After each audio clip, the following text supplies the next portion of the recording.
है। पहला नंबर सवाल पूछा जा रहा है, घुटने टेक देना मुहावरे का अर्थ क्या होता है? बता दो बच्चों, घुटने टेक देना मुहावरे का जो सही अर्थ होगा वो कौन सा होगा? क्या लगा रहे हैं बच्चों?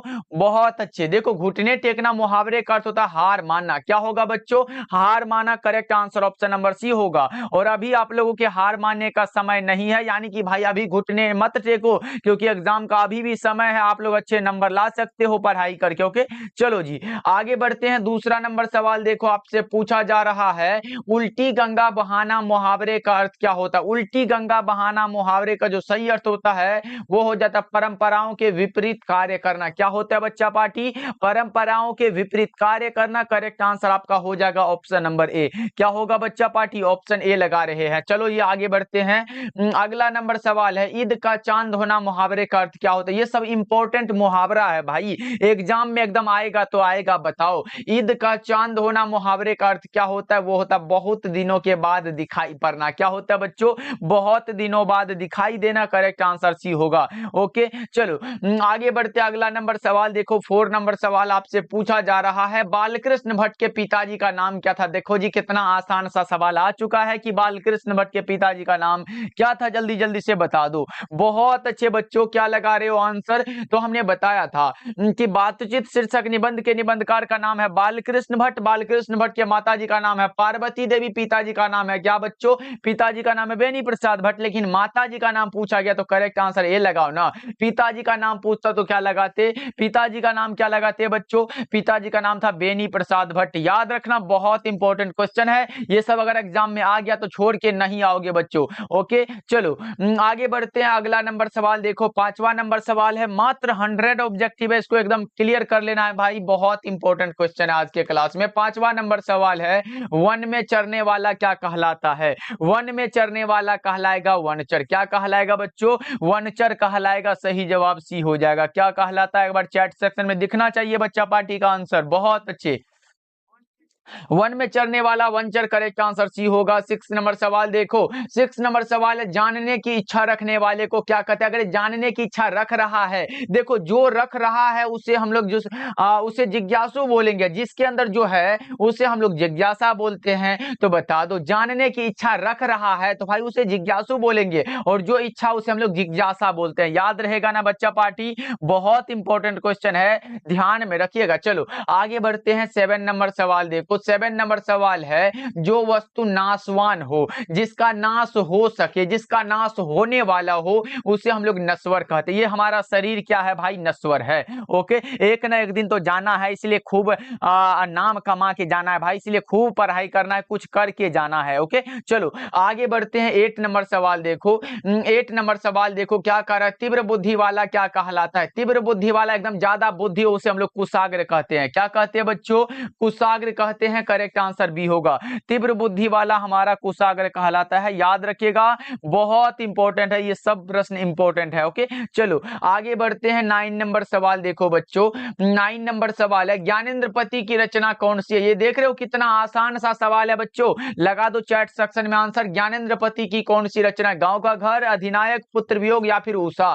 तो आप लोगों ने पढ़ा है सर, गांव का घर ज्ञानेंद्र पति की रचना, अधिनायक रघुवीर सहाय की रचना है, पुत्र वियोग सुभद्रा कुमारी चौहान की रचना, और उषा शमशेर बहादुर सिंह की रचना है। तो हमारा करेक्ट आंसर क्या होगा? बहुत अच्छे। चलो ओके ओके ओके, चलो आगे बढ़ते हैं। अगला नंबर सवाल देखो, 10 नंबर सवाल पूछा जा रहा है बच्चा पार्टी। 10 नंबर सवाल है, ज्ञानेंद्र पति को उनकी किस रचना के लिए साहित्य अकादमी का पुरस्कार प्राप्त हुआ था? किस रचना के लिए भाई? तो वही संत से आत्मा के लिए। कब मिला था बताओ? 2006 ईस्वी में। कब मिला था बच्चों? 2006 ईस्वी में। याद रखना, ये सब प्रश्न आएगा तो आप लोग लगा के आओगे, एकदम लगा के आओगे। चलो आगे बढ़ते हैं। 11 नंबर सवाल देखो, पूछा जा रहा है, अशोक वाजपेयी का मूल निवास क्या है? अशोक वाजपेयी का अगर मूल निवास पूछे तो बच्चों क्या लगाओगे? मूल निवास है सागर मध्य प्रदेश। अब पूछेगा जन्म स्थान कहाँ है तो क्या लगाओगे? याद रहेगा तब ना लगाओगे भाई। जन्म स्थान है दुर्ग छत्तीसगढ़। देख रहे हो, अगर जन्म स्थान पूछे तो दुर्ग छत्तीसगढ़ लगाना, और अगर मूल निवास पूछे ना भाई तो सागर मध्य प्रदेश लगाना। इसी का देख रहे हो, उसी अगर पूछे अशोक वाजपेयी का जन्म स्थान दुर्ग छत्तीसगढ़, अगर मूल निवास पूछे Sagar Madhya Pradesh. Correct answer option number B होगा बच्चा पार्टी। ये सब में फर्क समझना है और याद रखना है। भूल मत जाना। चलो आगे बढ़ते हैं। 12 नंबर सवाल है, तत्पुरुष किनकी रचना है? तत्पुरुष जो रचना है ये अशोक वाजपेयी की रचना है। किसकी रचना है बच्चा पार्टी? अशोक वाजपेयी की रचना है। माता जी का नाम पूछे निर्मला देवी लगाना, पिताजी का नाम पूछे परमानंद वाजपेयी लगा के चले आना, आपका सही हो जाएगा बच्चों। चलो आगे बढ़ते हैं। 13 नंबर सवाल है, 13 नंबर सवाल है, अंतरंग का विपरीतार्थक क्या होता है? अंतरंग का विपरीतार्थक उल्टा पूछा गया, बहिरंग हो जाएगा। अंतरंग का बहिरंग होता है बच्चों। Correct answer option number D हो जाएगा। सारे बच्चे एक बार क्लास को लाइक कर दो भाई, जितने भी जुड़े हुए हो बच्चा पार्टी, क्लास को एकदम लाइक कर लो। ओके बच्चों, और चैनल पे पहली बार जुड़ रहे हो आप लोग तो सब्सक्राइब करिएगा, तभी आपका मैसेज हमारे पास आएगा बच्चों, इसलिए सारे बच्चे सब्सक्राइब वाले बटन को दबा देना। ओके चलो बहुत अच्छे बच्चों, आगे बढ़ते हैं। 14 नंबर सवाल देखो। 14 नंबर सवाल आपसे पूछा गया, सफल का विपरीतार्थक क्या होता है? सफल का क्या होगा? विफल होगा क्या? उल्टा ही तो पूछा गया। ये सब क्या है भाई? उल्टा शब्द है, याद रहेगा। ये सब वैसे याद रहने वाली चीजें हैं। प्रशंसा का क्या होगा? कोई आपका प्रशंसा कर रहा हो तो उसका उल्टा समझो ना भाई, क्या होगा? निंदा ही तो करेगा। करेक्ट आंसर डी होगा। और आपका अगर निंदा हो रहा हो तो मानो आप सही मार्ग पे चल रहे हो भाई, इसलिए ऐसे ही मार्ग पे चलना है, ऐसे लोगों के कहने से भटक मत जाना। चलो आगे बढ़ते हैं। 16 नंबर सवाल देखो बच्चों। 16 नंबर सवाल है, विनोद कुमार शुक्ल का जन्म कब हुआ था?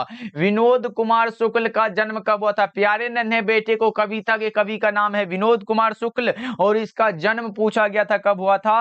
तो यह हुआ था 1 जनवरी 1937 को। कब हुआ था बच्चों? 1 जनवरी 1937 को। Correct answer option number C होगा। बहुत अच्छा। अभिलाषा आर्या, रोहित कुमार, कुंदन यादव, अभिषेक कुमार, सारे बच्चे आंसर लगा रहे हैं। सानिया कुमारी है, रोहित कुमार है, बहुत अच्छे। चलो आगे बढ़ते हैं। 17 नंबर सवाल देखो। 17 नंबर सवाल है, विनोद कुमार शुक्ल को दमयंती मोदी कवि शेखर सम्मान कब दिया गया था? विनोद कुमार शुक्ल को दमयंती मोदी कवि शेखर सम्मान 1997 में दिया गया था। कब बच्चों? 1997 में। Correct answer option number B हो जाएगा। बहुत अच्छे बच्चों। चलो आगे बढ़ते हैं। 18 नंबर सवाल है। 18 नंबर सवाल पूछा जा रहा है, अश्व का पर्यायवाची क्या होगा? पर्यायवाची मतलब क्या होता पता है क्या? अश्व का पर्यायवाची मतलब हो गया समान अर्थ। क्या होगा बच्चों? समान अर्थ। बता दो अश्व का क्या होगा? तुरंग हो जाएगा। क्या बच्चों? 18 का करेक्ट आंसर सी होगा। बहुत अच्छे। घोटक हुआ, रवि पुत्र हुआ, दधिका हुआ, ये सब क्या होता है? ये सब अश्व का पर्यायवाची होता है। चलो आगे बढ़ते हैं। अगला नंबर सवाल देखो। 19 नंबर सवाल पूछा जा रहा है, पत्नी शब्द का पर्यायवाची क्या होगा? पत्नी का क्या होगा? अर्धांगिनी हो जाएगा।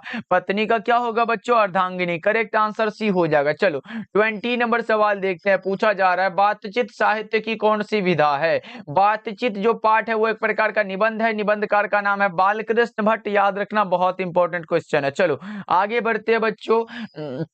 21 नंबर सवाल देखो। किसने कहा है कि बोलने से ही मनुष्य के रूप का साक्षात्कार होता है? बोलने से मनुष्य के रूप का साक्षात्कार बेन जॉनसन ने कहा है, और एडिसन साहब ने कहा है कि असल बातचीत सिर्फ 2 व्यक्तियों के बीच हो सकती है। ये भी याद रखोगे, दोनों याद रखोगे। चलो आगे बढ़ते हैं। 22 नंबर सवाल आपके सामने है। 22 नंबर सवाल है, कछुआ धर्म किसकी रचना है? कछुआ धर्म जो रचना है यह है चंद्रधर शर्मा गुलेरी की रचना। कछुआ धर्म किसकी रचना है बच्चों? चंद्रधर शर्मा गुलेरी की रचना है। 22 का करेक्ट आंसर डी होगा। ओके, चंद्रधर शर्मा गुलेरी का जन्म हुआ था 7 जुलाई 1883 को, और निधन हुआ था 12 सितंबर 1922 को। बच्चा पार्टी ये सब भूलना नहीं है। ओके, एक बार बता दो बच्चा पार्टी, आप लोग साइंस स्ट्रीम से हो या फिर आर्ट्स स्ट्रीम से? जल्दी से बता दो आपका क्या है, साइंस है या फिर आर्ट्स है? एक बार चैट सेक्शन में दिखना चाहिए बच्चा पार्टी का, हमें भी तो पता चले कि बच्चा पार्टी ज्यादा साइंस रखे हुए हैं या फिर आर्ट्स रखे हुए हैं। जल्दी जल्दी से बताओ बच्चा पार्टी। ओके ओके, बता दो। 23 नंबर सवाल पूछा जा रहा है, उसने कहा था कहानी का प्रकाशन वर्ष कब है? यानी कि उसने कहा था जो चंद्रधर शर्मा गुलेरी की रचना है ये कब प्रकाशित हुआ था? तो 1915 में। चंद्रधर शर्मा गुलेरी ने कुल 3 कहानियां लिखी थी, सुखमय जीवन, बुद्धू का काटा और उसने कहा था। कौन सा बच्चों? चलो आगे बढ़ते हैं। 24 नंबर सवाल देखो। पूछा जा रहा है, कीरत सिंह कौन था? कीरत सिंह जो था वो लहना सिंह का भतीजा था। कीरत सिंह कौन था बच्चा पार्टी? लहना सिंह का भतीजा था। ओके, ज्यादातर तो साइंस स्ट्रीम वाले बच्चे हैं, बहुत अच्छे। ड्रीम गर्ल, कुंदन यादव, अभिलाषा आर्या, चलो फिटनेस जिम है आ चुके हैं, मिस्टर फयाज आलम है। चलो त्रिलोकी कुमार, विकास कुमार, सारे बच्चे जुड़ चुके हैं बच्चों। चलो आगे बढ़ते हैं, गुड इवनिंग। चलो आगे बढ़ते हैं, अगला नंबर सवाल है आपके सामने 25 नंबर सवाल देखो, अमृतसर का चित्रण किस कहानी में है? अमृतसर का चित्रण पढ़े हो कि नहीं भाई? उसने कहा था कहानी में है। अमृतसर में लाना सिंह के सॉरी मामा जी रहते थे ना भाई, याद रखिएगा। करेक्ट आंसर कौन सा होगा? ए वाला ऑप्शन सही है क्या? चलो बहुत अच्छे बच्चों, और जितने भी बच्चे साइंस स्ट्रीम से जुड़े हुए हैं उसके लिए हमारा एक खुशखबरी है कि फिजिक्स, केमिस्ट्री और बायोलॉजी का जो आगे बढ़ते अगला नंबर सवाल है, पढ़ने में दिक्कत है तो भाई याद करो ना। देखो अग्नि का पर्यायवाची क्या होगा? अग्नि का पर्यायवाची बताओ एक बार, अग्नि का आग होता है क्या? अग्नि का पर्यायवाची क्या होगा? आग हो जाएगा क्या? करेक्ट आंसर ए होगा। ओके चलो चलो आगे बढ़ते हैं, अगला नंबर सवाल देखो 27 नंबर सवाल है आपके सामने, बताओ निम्नलिखित में कौन शब्द द्विगु समास का उदाहरण है? द्विगु समास का उदाहरण कौन सा होगा बच्चों? द्विगु समास का उदाहरण कौन सा होगा? द्विगु समास ये पंचपात्र, क्योंकि ये नंबर का बोध हो रहा है ना भाई। करेक्ट आंसर ये लगा दो 27 का, ये बिल्कुल ही सही आंसर हो जाएगा। ओके चलो आगे बढ़ते हैं, अगला नंबर सवाल देखो 28 नंबर सवाल आपसे पूछा जा रहा है बच्चों। 28 नंबर सवाल है, यथासंभव में कौन सा समास है? यथासंभव में समास बताओ। हमने बताया था यथा से शुरू हो, बे से, प्रति से शुरू हो, बे से शुरू हो, भर से शुरू हो, तो आपका करेक्ट आंसर होना चाहिए सर ये। अब यही भाव समास का उदाहरण हो जाता है। जैसे अगर यथा से शुरू हुआ, यथाशक्ति हुआ, यथासंभव हुआ, प्रति से प्रतिदिन हुआ, ये सब क्या है? प्रतिदिन हुआ भाई। ये सब क्या होता है? ये सब हमारा होता है अब यही भाव समास। याद रहेगा ना बच्चों? करेक्ट आंसर सी होगा। चलो आगे बढ़ते हैं, कैसे लेना है भाई? इस नंबर पे कॉल करो ना, 7 नयन, कमल के समान नयन, यानी कि समान वाला बात है, कर्मधारय समास हो जाएगा। करेक्ट आंसर ए वाला ऑप्शन सही है बच्चों। चलो आगे बढ़ते अगला नंबर सवाल देखो 30 नंबर सवाल है।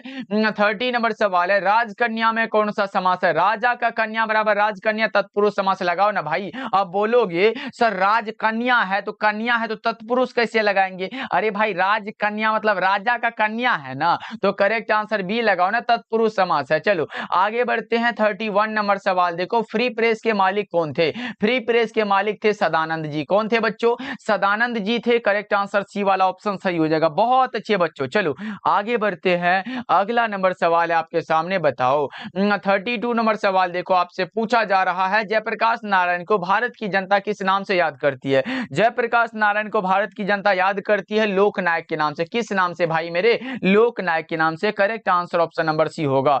ओके जी चलो बहुत अच्छे, आगे बढ़ते हैं 33 नंबर सवाल आपसे पूछा जा रहा है। 33 नंबर सवाल है, जयप्रकाश नारायण ने संपूर्ण क्रांति वाला ऐतिहासिक भाषण कहां और कब दिया था? कब दिया था भाई? तो 5 जून 1974 को पटना के गांधी मैदान में दिए थे ना। 33 नंबर सवाल का जवाब करेक्ट आंसर डी हो जाएगा।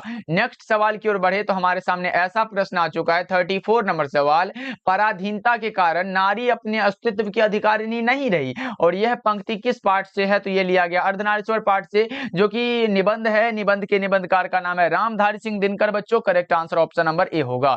क्या होगा? ऑप्शन नंबर ए लगा रहे हो आप लोग तो बहुत अच्छे, और ऐसे ही हमें आंसर दिखना चाहिए लास्ट तक सारे बच्चे का। ओके चलो चलो आगे बढ़ते हैं 35 नंबर सवाल देखो बच्चों। 35 नंबर सवाल है, भागलपुर विश्वविद्यालय में उपकुलपति के पद पर निम्नलिखित में कौन रहे हैं? भागलपुर विश्वविद्यालय में उपकुलपति के पद पर रहे हैं रामधारी सिंह दिनकर, और रामधारी सिंह दिनकर को राष्ट्र कवि के रूप में जानते हैं बच्चों।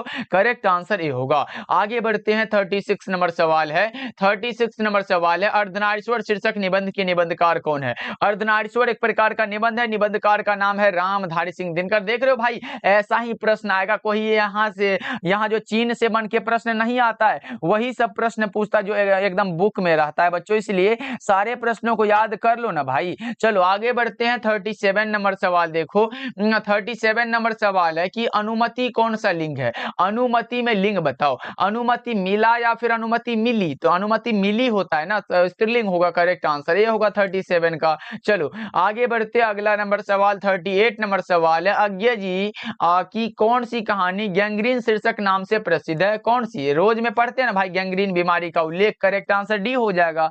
चलो आगे बढ़ते हैं, अगला नंबर सवाल है आपके सामने, बताओ 39 नंबर सवाल है आपके सामने बच्चा पार्टी, मालती के पति किस बीमारी का ऑपरेशन करके आए थे? कौन सी बीमारी है भाई? वो था गैंग्रीन। आप लोगों ने पढ़ा होगा, मालती के पति का नाम है महेश्वर। क्या है बच्चों? मालती के पति का नाम है महेश्वर, याद रखिएगा, इंपॉर्टेंट है। चलो आगे बढ़ते हैं, 40 नंबर सवाल देखो बच्चों, 40 नंबर सवाल है, भगत सिंह की रचना निम्नलिखित में कौन सी है? निम्न में कौन सी रचना है जो भगत सिंह की है? तो एक लेख और एक पत्र भगत सिंह की रचना है, संपूर्ण क्रांति जयप्रकाश नारायण की रचना है, ओ सदानीरा जगदीश चंद्र माथुर की रचना, उसने कहा था चंद्रधर शर्मा गुलेरी की रचना है। ओके, इंग्लिश का भी क्लास होगा सानिया कुमारी। चलो आगे बढ़ते हैं, अगला नंबर सवाल देखो, ऐसे हमारा अब डेली सारा चीज का क्लास होगा भाई, घबराओ नहीं। चलो आगे बढ़ते हैं, 41 नंबर सवाल देखो, डेली क्लास का टाइम शाम के 6 बजे और शाम के 8 बजे होता है। चलो आगे बढ़ते हैं, 41 नंबर सवाल देखो, भगत सिंह के चाचा का नाम क्या था?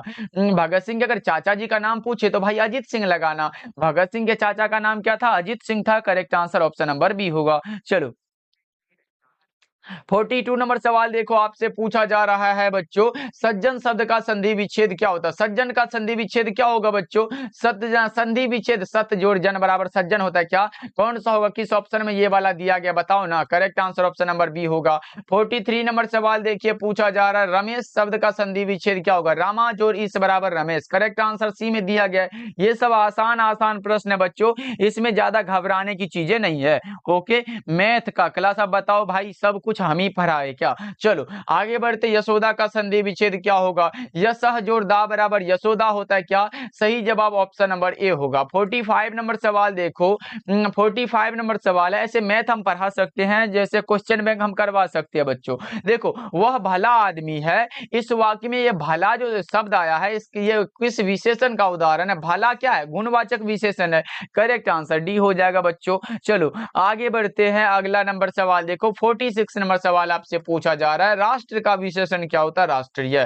भारत का भारतीय होता है, जाति का जातीय होता है, लोक का लौकिक होता है। ये सब क्या करना, याद रखना है आप लोगों को। चलो आगे बढ़ते हैं, अगला नंबर सवाल है, बहुत अच्छे ड्रीम गर्ल। आगे बढ़ते हैं, अगला नंबर सवाल 47 नंबर सवाल है, नियम शब्द का विशेषण क्या होगा? नियम का नियमित होता है, क्या होता है बच्चों? नियमित होता है। 47 का correct answer option number A होगा। चलो नेक्स्ट सवाल की ओर बढ़े। आज बताओ बच्चा पार्टी, नेटवर्क प्रॉब्लम नहीं है ना? एक बार चैट सेक्शन में दिखना चाहिए सभी बच्चे का ये आंसर। आंसर नहीं है भाई, एक बार थंब वाला इमोजी बता दो ना, हम समझ जाएंगे कि भाई नेटवर्क एकदम क्लियर है। ओके चलो आगे बढ़ते हैं, 48 नंबर सवाल देखो, 48 नंबर सवाल है, राजा हरि सिंह देव को गयासुद्दीन तुगलक का सामना कब करना पड़ा था? 1325 ईस्वी में, 1325 करेक्ट आंसर सी होगा। 49 नंबर सवाल देखो बच्चों, 49 नंबर सवाल है, सरैया मन का जल कैसा है? सरैया मन का जल कैसा है? स्थिर है, सही जवाब बी होगा। गंडक नदी का क्या है? वो सदियों से चंचल रहा है, ये भी आप लोग याद रखोगे। चलो आगे बढ़ते हैं, 50 नंबर सवाल देखो, ये रहा आपके सामने, घाघरों को नील की खेती के सिलसिले में कब लाया गया था? कब लाया गया था भाई? वो लिया गया था 18वीं शताब्दी के अंत में। कब लाया गया था? 18वीं शताब्दी के अंत में, correct answer option number A. बहुत अच्छे, क्लियर है। चलो आगे बढ़ते हैं, 51 नंबर सवाल है, 51 नंबर सवाल पूछा जा रहा है, जगदीश चंद्र माथुर की रचना कौन सी है? कौन सी रचना है जो जगदीश चंद्र माथुर की है? ओस दानीरा। कौन है बच्चों? ओस दानीरा एक प्रकार का निबंध है, निबंधकार का नाम है कौन सा है? जगदीश चंद्र माथुर। क्या बच्चों? करेक्ट आंसर सी होगा। आगे बढ़ते हैं, अगला नंबर सवाल 52 नंबर सवाल है, अधिकतम का विलोम क्या होगा? अधिकतम का विलोम क्या होगा? और कितने बच्चे हैं जो हमारे साथ डेली क्लास करते हैं? ये वाला भी हमें दिखना चाहिए, कितने बच्चे हो जो शाम के 6 बजे और शाम के 8 बजे डेली जुड़ते हो हमारे साथ।